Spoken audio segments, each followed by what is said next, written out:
right, first off, I want to bring out director, writer, Brandon Eric Kamin.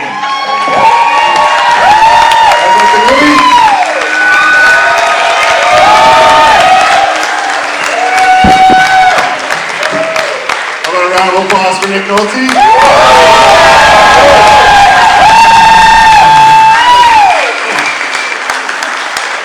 And I think we're going to get Dharon Jones up here. Everybody, Dharon Jones. The whole cast and crew of Rittenhouse Square, thank you. We're going to do like a little 10-minute Q&A, alright? So hang tight. And no one's going anywhere anyway because of the Phillies parade, so we're good. Yeah, we got you trapped here now.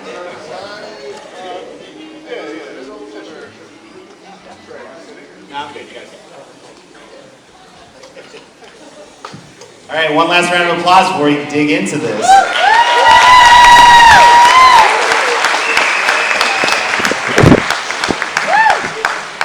All right, I'm sure you got a ton of questions, but as always, I'm going to be a little selfish and warm you guys up and start first.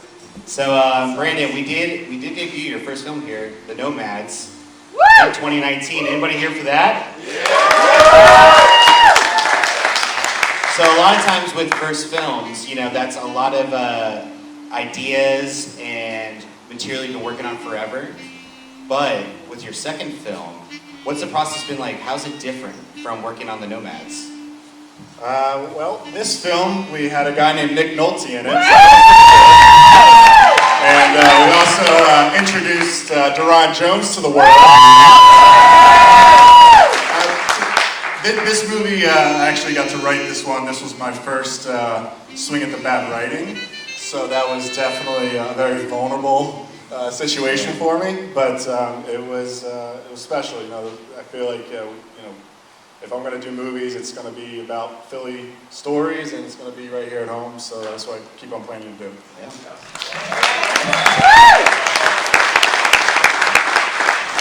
Now, do you get nervous bringing in a star like Mr. Nolte over here, also Mr. Jones? Oh, no. I think at first flying out to LA to meet you was I was a little nervous, but then as soon as we had lunch, and that was pretty easy. And then we started zooming right away 2 to 3 times a week, running lines, and then Dharon came in, and it was I think it was. It goes back a year. It was a dream come true, not only to be able to work opposite, an icon, a legend, an inspiration, and also do my first movie. Yeah, pick it up, please. But it was also working with and talking with Brandon. And it was never like a director-actor relationship. It was always like, before this movie happens, we're friends also. And I think I really appreciated that, because then it made me feel comfortable to do what I could do what I needed to do.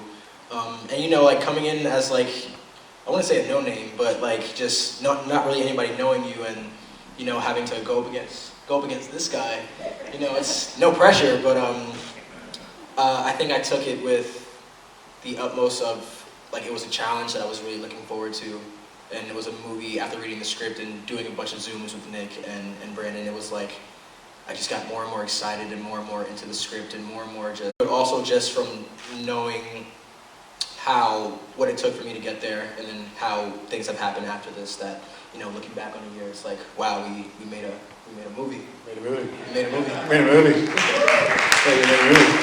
And just a quick little shout out to all the other supporting cast members in this movie. Yay! Carmen Ruby Floyd playing Mom, Hildy.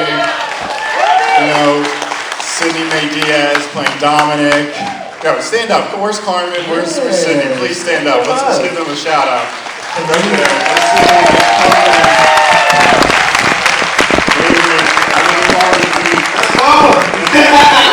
Carmen had this joke where she just never had a bad take, and I was like, just suck once, please. Please, just like stop being so good. And Sydney was great, and then we had Hanique Best playing Taylor, and Lenny Steinman playing Mr. Ferris. So it's just a really nice supporting cast that really helped us out and brought this movie to life with an incredible, and predominantly local crew. So that was really special. Yeah, the crew is especially fantastic. Give it up for y'all too. I really, here we go, crew. Really appreciate y'all. Definitely. We got any questions out there at the moment? Ooh. Yeah. All right. Right Everyone down wants to go here. Phillies game. For everyone in the back, how'd you like the haircuts? Nick, tell the truth. How did you really like the haircut right afterwards? I didn't like the character.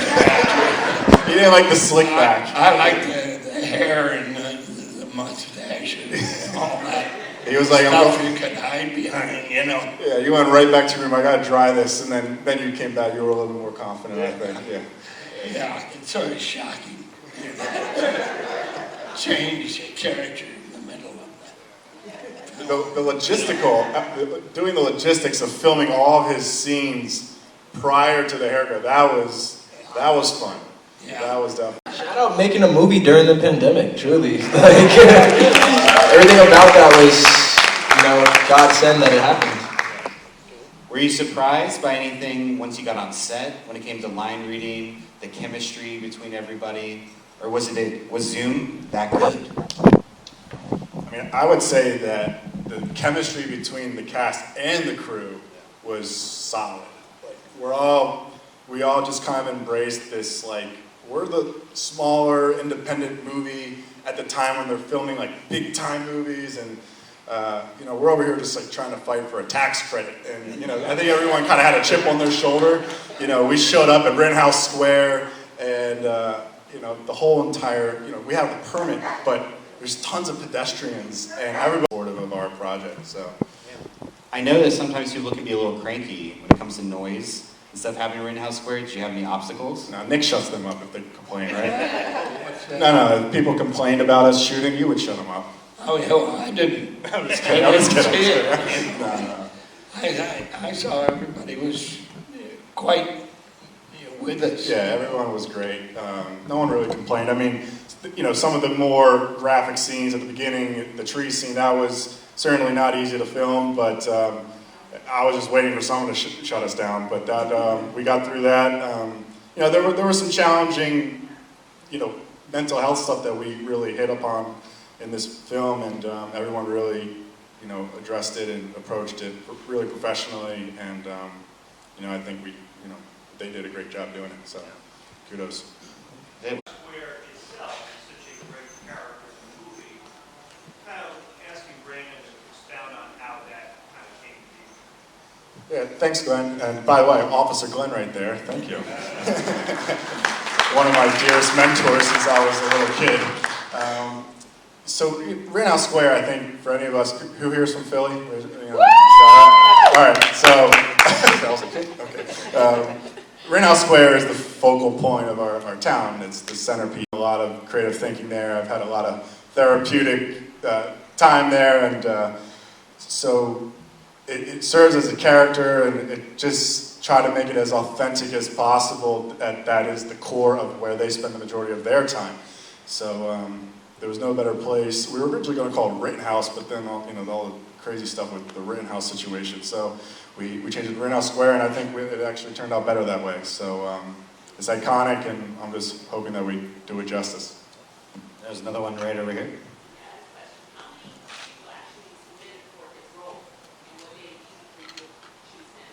For Dharon? For KJ? So 50? Robin, Andy, what was it like? But we always do the drama stuff. Oh yeah, Dharon was our number one, but it was like, yeah, I mean, there was tons. I mean, Nick Nolte here, so I mean, everyone wanted to be KJ, but we wanted Dharon to be KJ. So that was Did you go through the... for you. Yeah. Well, there's only one Nick Nolte.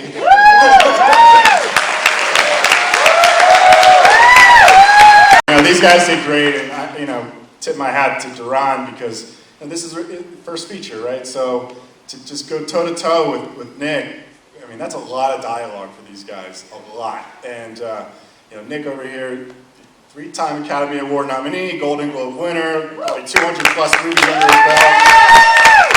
And he's coming out to Philly to be a part of an independent film. And I really appreciate it. We all appreciated that. And then Dharon to go, man, and I think it was great. some questions over here. I wanted to know your favorite moment from production. Just favorite moment. What was your favorite moment, Nick? We'll go down the line here. What was your favorite moment from production? They come on top of each other.